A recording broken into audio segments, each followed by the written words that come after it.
New ইয়র্কের police এবং অভিবাসন নীতিতে আসতে যাচ্ছে এক আমূল পরিবর্তন।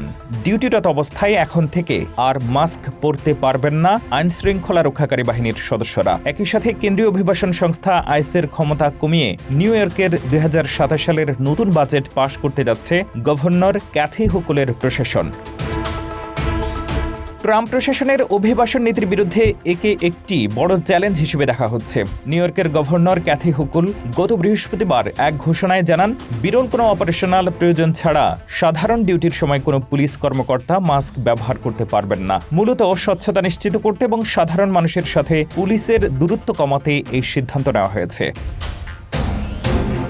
বাজেটের এই চুক্তিতে আরও বড় পরিবর্তন আনা হয়েছে অভিবাসন নীতিতে। নতুন আইন অনুসারে এখন থেকে নিউ ইয়র্ক অঙ্গরাজ্যের আইন শৃঙ্খলা রক্ষাকারী বাহিনী কেন্দ্রীয় সংস্থা আইসের সাথে অভিবাসন অভিযানে কোনো সহায়তা করতে পারবে না। এমনকি বিচারিক ওয়ারেন্ট ছাড়া স্কুল, হাসপাতাল বা কোনো বাসস্থানে আইস কর্মকর্তাদের প্রবেশ নিষিদ্ধ করা হয়েছে। গভর্নর হুকুল বলেন, সাধারণ অপারেশনের সময় কোনো স্তরের কর্মকর্তাদের মাস্ক পরার প্রয়োজন নেই। তবে ক্যালিফোর্নিয়া এবং নিউ জার্সির মতো অন্যান্য ডেমোক্রেট শাসিত অঙ্গরাজ্যগুলো এমন পদক্ষেপ নেওয়ার ইতিমধ্যে ট্রাম্প প্রশাসনের বিচার বিভাগ তাদের বিরুদ্ধে মামলা করেছে। ফলে নিউ ইয়র্কের এই সিদ্ধান্তেও বড় আইনি লড়াইয়ের সম্ভাবনা তৈরি হয়েছে। বিশ্লেষকদের মতে কেন্দ্রীয় অভিবাসন নীতির বিরুদ্ধে নিউ ইয়র্কের এই অবস্থান বাইডেন ট্রাম্প ঘরানার রাজনৈতিক লড়াইকে আরও তীব্র করে তুলবে।